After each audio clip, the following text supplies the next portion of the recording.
Hello lovely people, welcome back to the Farm at Freewarden. Today I'm bringing you an update on many things that we've covered recently, some that maybe we haven't, but you're gonna get a look back at how it began and a look today at how it's going. So stick around, stay with me.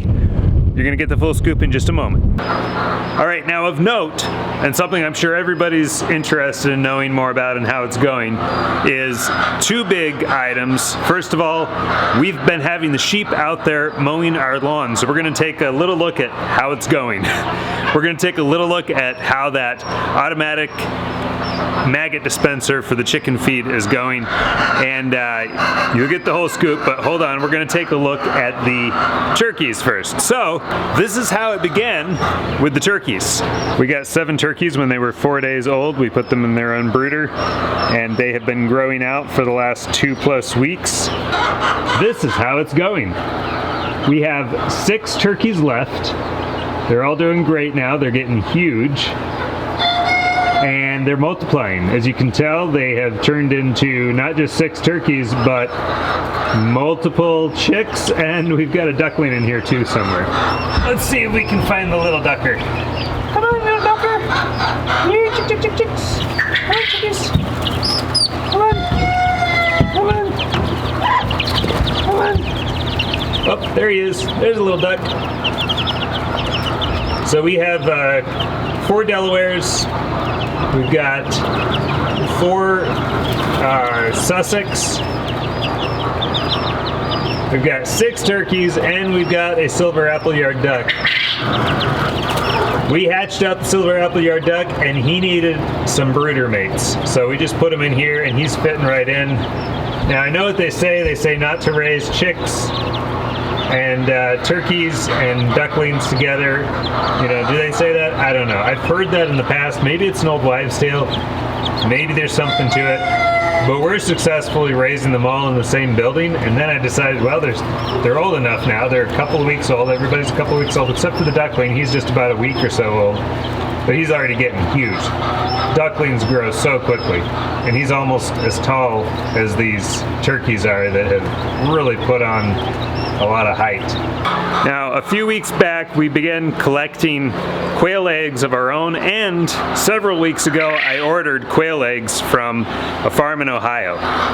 We got all the quail eggs, and we put them all in the incubator at the same time. It was about 224 eggs in total. It was about 150 chicks in total hatched. So just a day or so ago, we put them in the brooder, and I don't have a "this is how it began" update for you sort of thing. This is how it began, and this is how it's going right here. We've got them in this entire brooder. These are the chicks that hatched from our eggs, and these are the chicks that hatched from the farm in Ohio, from my Shire farm. And they're doing great. We got about a 73% hatch rate from my Shire farm, and we got about a 70% hatch rate from our eggs. So about average, not bad. I've had better, but I'm happy with 70%. They're just a little fluff ball. That's all they are. Basically the size of the tip of my thumb.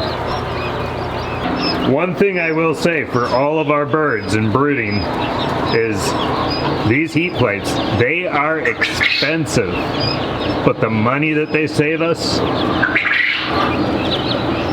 just incredible. I mean, they cost a fraction to run these things. They cost a fraction of what heat lamps do. We have no concern about fire. We've got no concern about burning the birds, and they stay at constant temperature. The only thing you got to worry about is raising and lowering them. So we basically raise them and lower them for the height of the birds, and then we can have one corner up higher while we've got another corner down lower, which we've got going on right here, so that taller birds can be over on that end, taller birds can be over on that end, and smaller birds can be over on this end. But these things come in clutch for us in brooding birds. Quail, chicks, ducklings, turkeys. everything everything that we breed and that we raise here, everything that we hatch here, everything that we bring in to brood and raise here goes through these heat plates and does phenomenally with them. We don't like to waste anything around here, so any dead chicks, any dead quail, anything like that, we always try to give it to the dogs as soon as we find it. If it's obvious that it's been sitting there for a long time and we have any concerns, we don't feed it to the dogs. But this quail chick we're gonna give to Ragnar. He's being a good boy and sitting. Ragnar, here. Are you being a good boy? Up, up. Good boy. Yes, that's a good boy. I have nothing else for you because you stole the first one. That's a good boy, yes. That's a good boy. Oh, yes. I get a kick out of how people are always asking us if the animals are dead before it, like the dead chicks and the dead chickens that we pull out, if they're dead before we feed them to the dogs. And yeah, they're all dead. We don't feed live. That's just gross. That's sick. Why would you feed live animals to your pets? It's going to traumatize the animal. It's going to teach the pet that it's okay to go around and kill our livestock. And so no, of course we would never do that. I don't know why people ask that. I mean, it seems like to me it'd be obvious, but no, the answer of course is no. We always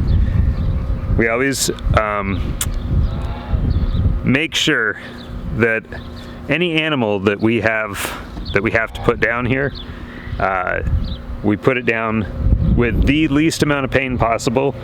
We want to kill it instantly. We don't want it to be suffering at all. We don't want there to be any pain, anything like that. And so we do a lot of research in order to find out the best way to euthanize, if you would, or to give the best possible death to every animal on the farm here.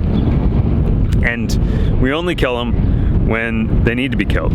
We only kill them when the quality of life is going to be such that it's not worth it for them to continue living, that it's not worth it to try to save them, or when they're meant for food in the first place. And in that case, they've gotten the best possible life, the best possible quality of life that we can offer them here on this farm. Then we put them to sleep without them knowing that it's even coming. So, you know, our goal is to make sure that that animal doesn't even realize it's dying. It's just 1 second, it's living its best life now. The next second, it's not here. It's gone. Bye-bye. That's the preferred method of dispatch that we practice here on the farm, and it's something that you know, it's something that you get used to, but you never get used to, if that makes sense. And you don't want to become desensitized to it, because then if you begin to become desensitized to it, I would imagine you might become a little more lax, or you might kind of slack off in the department of death. Whereas we don't want to do that. We don't want our animals to be in pain any more so than life normally gives you, and we don't want our animals to, no suffering, no pain, just a quick death when necessary, in order to facilitate the best possible life for them, or to facilitate the continuing, the sustaining of our own lives. I've actually, there's people that have told us in comments like we should go to the grocery store to get our food. Let me take a moment here to get up on my soapbox. If you think that somehow what you buy in the store had better quality of life than what's living right here on our farm and, thousands of other small farms across the US, you're kidding yourself. You got to go see where these animals are raised, where the pigs are raised that you get your bacon from, where the chickens are raised that you get your eggs from, where all of these different types of animals that you get all these different types of meat and animal products from. Go and take a look at how they're raised. Now, I'm not saying that we don't need those facilities. I'm not saying that we're somehow more holy or righteous or better than all of them, and no. But if I had it my way, this is how every animal would be raised that's ever used, that's ever consumed, that's ever raised to sustain human life. What do we got there? 2 eggs. They made a new nest too. They made a new nest in there, huh? Yeah. And where did they make the new nest? Right beside one of the others. Right beside one of the other nests? I guess so they they just moved next door. Yeah. Grass is always greener on the other side. Or the hay is always softer in the other nest, I guess. Oh, Ragnar's getting his head pet. You big floof. You big floofy. Yes, she's a good puppy, aren't you? Oh, yes. Yes, yes, a good boy. Oh, yes, yes, a good boy. Oh, yes, yes, a good boy. We got these chickens almost 20 weeks ago as day-old chicks, and we've been raising them out since then. Today, actually it was yesterday, we got our first egg. So that's pretty exciting. We've gotten 2 eggs, 3 eggs actually. So there's 1, there's 2, and there's 3, and we actually ate an egg this morning, so they must have laid 2 more today. 2 yesterday and 2 so far today. We put the eggs in this crate to kind of teach them to lay in this basket, so I'm wondering if that 3rd egg was laid in here. I'm not sure, but this is how it's going. They're starting to lay, so that's pretty cool.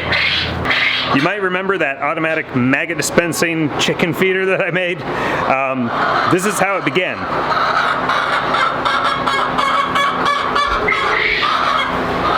And this is how it's going. This right here is where I hung it, and it was working great, dispensing maggots. I didn't get any additional footage of that. However, down here on the floor, you might kind of be able to see the stain right here.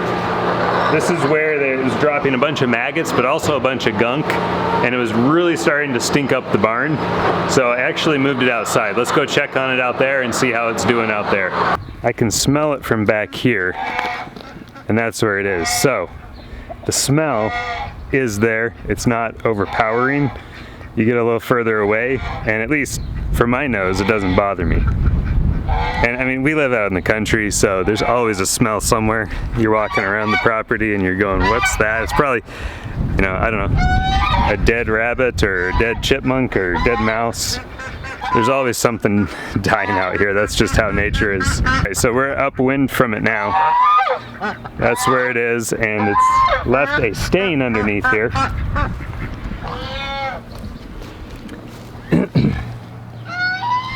So you can see them wriggling around down there in the grass.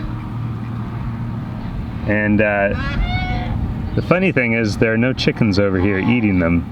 Sitting up real close to it here doesn't bother me too badly. I don't know if that means that I should be one of those people that goes and collects roadkill off the road, cleans up roadkill. But I mean, I don't know, maybe. So it's leaving quite a stain underneath, and I don't know what else to do about that. Now, you can see there's a few flies. There's a few flies around it, but it's not covered in flies. I mean, there's really no more flies over here than there is on the rest of our property.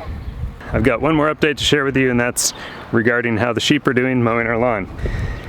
They've now been on the lawn for, I want to say about 3 days.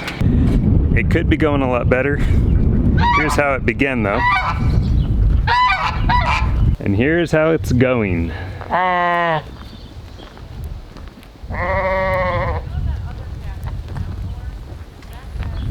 They're eating away. little by little. This used to be 8 to 12 inches long all in here, so they have trampled it down, which is really good. It's good for the grass to get trampled down, good for growth. It's going to spur new growth. It's going to tell the grass to grow thicker, stronger.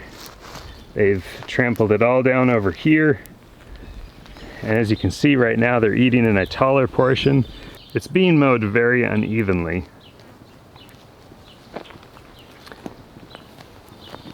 But they are doing it. It's just taking them longer than I expected, probably because it's so tall. But they're getting the job done.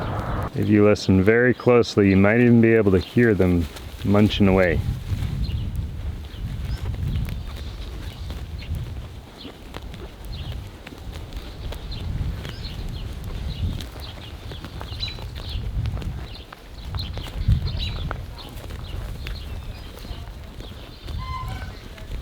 Alright folks, I hope that was enough of an update for you.